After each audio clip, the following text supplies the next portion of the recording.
Ya, perhatikan selalu struktur, support, resisten, konfirmasi, dan area-area koreksi.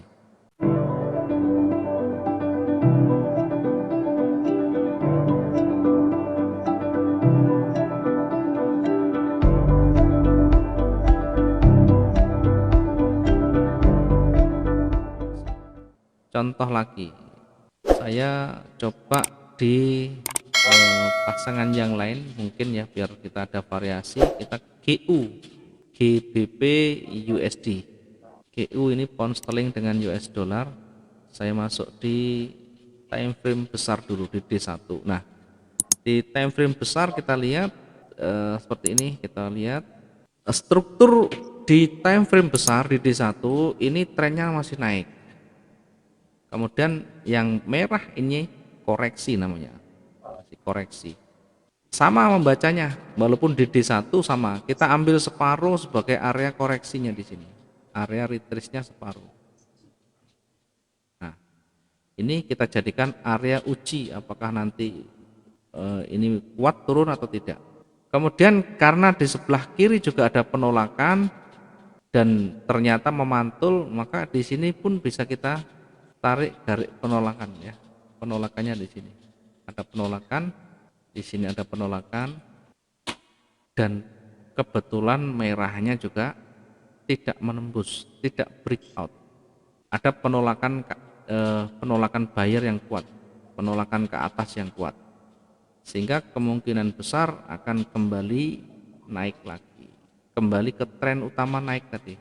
Di area koreksi ini tidak di breakout ya, bahkan di atas ini baru di atas ini sudah ditolak oleh buyer, sehingga dari sell ini mencoba melawan tren ini makin mengecil, bodinya makin mengecil dan penolakan di bawah kuat sekali ya, maka kemungkinan besar nanti akan naik ya, tetapi juga diuji karena di hari sebelumnya ini pernah juga naik, yang di atas ini yang merah ujung ekornya ini pernah naik dan ternyata berhenti di situ, ditolak oleh seller.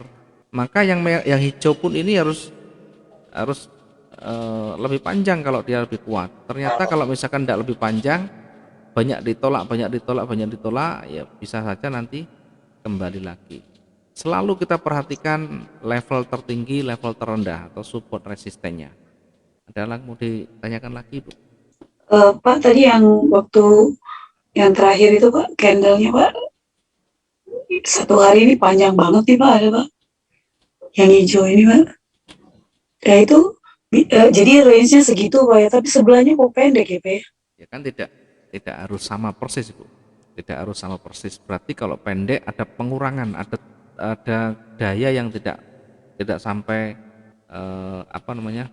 Tidak sampai sekuat dia. Kemudian perhatikan kenapa kok jadi lebih pendek, karena ini melawan tren. Trennya naik dia melawan. Kenapa dia tiba-tiba turun? Jangan lupa di sini ada namanya resisten, sama. Di sini ada resisten.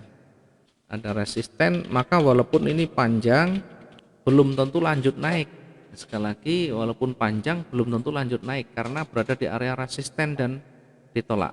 Kemudian sempat naik sebentar tapi kembali lagi ditolak oleh seller. Kenapa tidak sepanjang hijaunya? Karena ini melawan, tidak cukup kemampuan untuk melawan tren yang panjang. Ini panjang sekali dan terakhir hijaunya panjang. Bahkan selanjutnya pun tidak mampu lagi karena kekuatan pengaruh buyer sebelumnya masih ada di sana. Begitu. Maka ini disebut dengan koreksi, yang merah ini disebut dengan koreksi. Nanti tetap berpeluang naik lagi karena trennya naik. Ini kalau kita lihat trennya di bawah ini masih naik kuat sekali. Di sini di area koreksinya baru di sini diuji. Ya kalau di sini ternyata tidak bisa tembus atau bahkan di atasnya sebelumnya ini bahkan mungkin ditolak lagi oleh buyer lagi, yang nanti akan kembali ke tren utama lagi, ke tren naik lagi ya, seperti itu. Ada lagi yang mau ditanyakan? Kalau lihat range-nya Pak, yang terakhir yang tadi Pak, yang terakhir hari nah ini ini kan candle hijau, sebelahnya lebih merah. pendek, sebelahnya lagi kecil-kecil. Kalau gitu logikanya gimana ya Pak? Yang ambil yang terdekat dari yang running ya, kemungkinan besar panjangnya segini nanti. Hari ini panjangnya segini, karena ini melawan, karena ini merah, ini hijau, ya kemungkinan besar akan segini, kalaupun naik akan segini. Nah, sehingga kalaupun naik nanti bertepatan dengan resisten juga di sana. Hati-hati kalau sudah di sana dan sudah terpenuhi ini, maka kemungkinan besar akan kembali lagi. Nah, tentu untuk mengetahui balik atau tidaknya di H1 nanti. Di H1 itu selalu ada petunjuk. Di H1 kalaupun naik dan berbalik selalu ada petunjuk. Contoh ini turun ya, turun kuat. Nah, ketika mau berbalik, mau naik, ada petunjuk. Petunjuknya apa? Petunjuknya ada penolakan di sini, ada penolakan di sana. Yang memberikan petunjuk sinyal itu di H1 nanti. Di D1 itu untuk pemetaan secara umumnya. Nah, mau naik mau turun selalu ada petunjuk. Biasanya di puncak-puncaknya. Nah, misalkan tidak ada contoh ya, tidak ada petunjuk, misalkan tidak ada penolakan. Yang di atas ini naik tiba-tiba tidak ada penolakan di sana. Yang di atas ini kalau kita lihat ini dari tren naik kuat tiba-tiba ini turun. Ya, tiba-tiba turun ini. Maka untuk meyakinkan ini mau naik atau tidak, kita tunggu satu candle berikutnya. Ditunggu candle berikutnya ini kalau merah baru kita entry-nya di sini. Entry sell-nya di sana. Kalau ini baru satu merah maka belum kuat. Belum kuat kemampuan untuk turun. Tapi kalau sudah satu tebal kemudian diikuti lagi merah lagi, nanti akan makin kuat. Meskipun di sebelah kiri yang di hijau ini tidak ada penolakan di atas. Tidak ada penolakan di atas tetapi berbalik menjadi hanging man, menjadi orang seperti menggantung. Sebelum naik ini turun dulu sampai di sini. Jadi kalau ada tren naik kemudian tiba-tiba dia turun, ini tiba-tiba turun. Ekor ini dia turun. Ekor yang bawah ini mengindikasikan seller dia turun sampai di sini. Meskipun ditolak lagi oleh buyer dan ditutup warna hijau, tetap memberikan informasi seller pernah sampai di sini. Ya, sehingga ketika misalnya di candle selanjutnya merah, ini tidak heran karena sudah ada seller yang muncul di sini tadi awalnya. Ya, kalau sudah merah mulai berganti warna di puncaknya tanpa ada penolakan, kita butuh satu candle merah lagi untuk mengkonfirmasi sehingga entry-nya di selanjutnya di sini. Kalau Walaupun seandainya itu hijau ya Pak ya? walaupun hijau tidak pengaruh, tapi dilihat hijaunya, kalau hijaunya panjang ya bukan, kalau ini hijaunya kan tidak pengaruh di jajaran bar down atau jajaran baris turun. Kalau kita lihat stepnya dia akan ke bawah, masih ke bawah stepnya. Tapi kalau hijaunya panjang di atas ya beda lagi. Yang kita lihat ini adalah hasil terakhirnya bagaimana. Kalau ini kecil berarti tetap seller dominan. Kalau ada ekor panjang satu, misalkan hijaunya panjangnya di atas, maka cukup satu candle merah ini kita konfirmasi. Nah, entry-nya di candle di sini, baru kita entry di sana. Karena tidak ada penolakan, tidak ada ekor, maka butuh dua candle merah. Di sini dua candle merah, selanjutnya di warna hijau ini kita entry sell. Itu caranya. Jadi tahapannya tetap kehati-hatian. Contoh yang berbalik lagi. Nah, ini kan awalnya kan menjorok ke bawah. Struktur candlenya turun. Kemudian di bawah tidak ada penolakan yang berarti. Penolakan yang berarti itu bagaimana? Penolakan berarti itu ekornya lebih panjang dari bodinya. Itu namanya penolakan yang berarti. Ini penolakan kecil aja. Tanpa petunjuk ada penolakan tiba-tiba warna hijau berubah warna, maka kalau tidak ada penolakan berubah warna, kita tunggu satu candle konfirmator berikutnya, baru candle selanjutnya di sini kita entry-nya buy.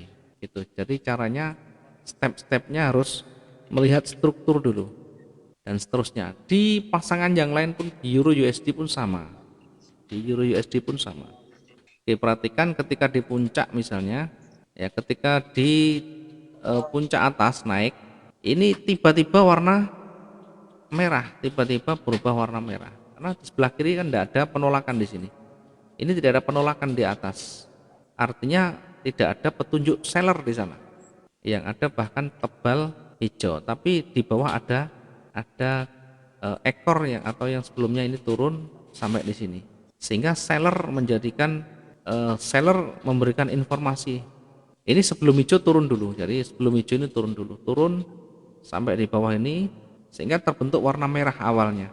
kemudian ditolak oleh buyer, ditolak lagi, melewati titik pembukaan, melewati harga pembukaan, maka yang tadinya awalnya warna merah berubah menjadi warna hijau karena di atas pembukaan.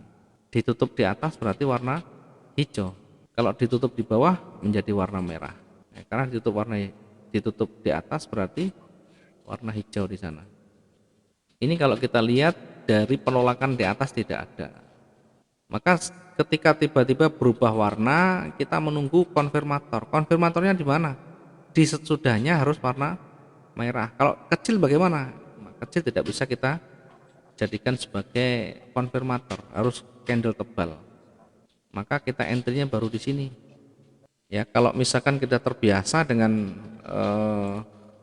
candle yang kelihatan ada bodinya warna merah ya silahkan, tapi kalau saya lebih cenderung candle yang terlihat bodinya dan jelas warnanya di sana, sehingga untuk konfirmator 1 dan 2 ini kita tunggunya di sini ya, sell-nya di sini di candle yang merah berikutnya ya, di sini sell-nya.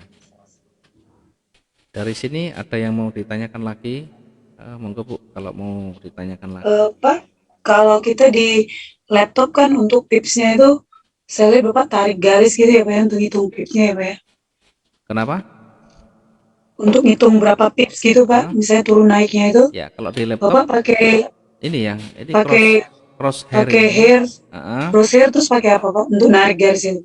Ini diklik, ditahan aja, klik ditahan, ditarik ke atas, nanti kan muncul harga angkanya untuk pipnya di tengah itu 160 itu. Oh, ditahan ya Ditahan, Pak ya. jangan dilepas, ditahan terus.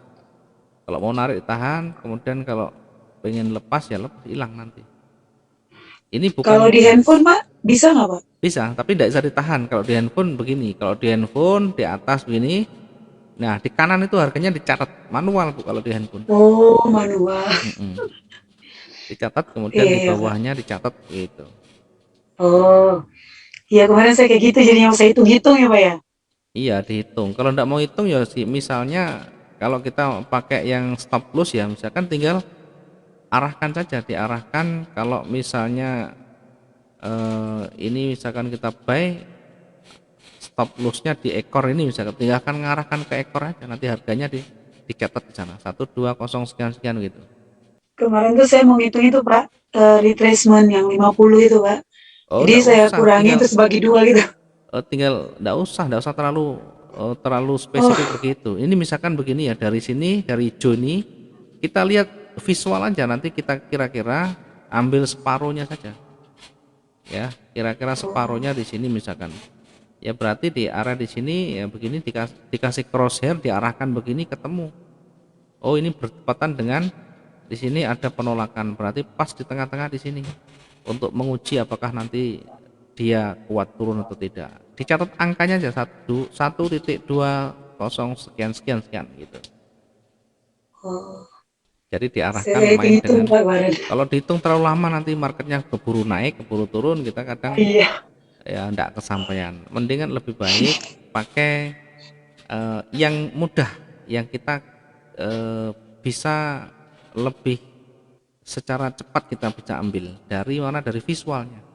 Saya pun di HP sama kok, saya perbesar, saya perkecil, di tengah-tengah begitu kita tarik crosshairnya, arahkan di sana, atau secara kasat mata dilihat, kalau dia turun oh ini separuh berarti masih nunggu, oh ini breakout berarti potensi mau lanjut lagi, gitu caranya. Apalagi kalau sudah 75%, nah sudah panjang begini ya, berpotensi untuk lanjut. Tetapi walaupun panjang begini, tetap kita waspada area support dan resisten begitu. Karena walaupun panjang begini merah misalkan, belum tentu nanti lanjut turun, masih diuji lagi di area di sini. Nah di sini diuji dulu di area supportnya, baru nanti kalau sudah itu breakout lagi ya dilihat lagi. Walaupun ini breakout lagi, kembali lagi ke D1, dilihat sejauh mana pergerakannya ya, kita ukur, kita lihat, kita bandingkan dengan candle-candle sebelumnya. Kalau panjang ujung-ujungnya sudah mendekati sama, maka hati-hati, bisa berpeluang memantul. Memantulnya nanti kelihatan di H1 lagi ada petunjuk di sana, apakah ada penolakan seperti ini, ada penolakan banyak begini, atau tiba-tiba candlenya berubah dari merah menjadi hijau dan mulai berjajar di sana.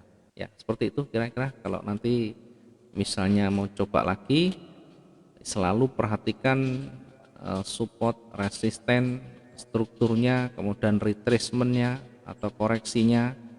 Perhatikan juga ringnya, biar nanti lebih hati-hati. Sangat kecil kemungkinan kita MC kalau semuanya kita perhatikan semuanya.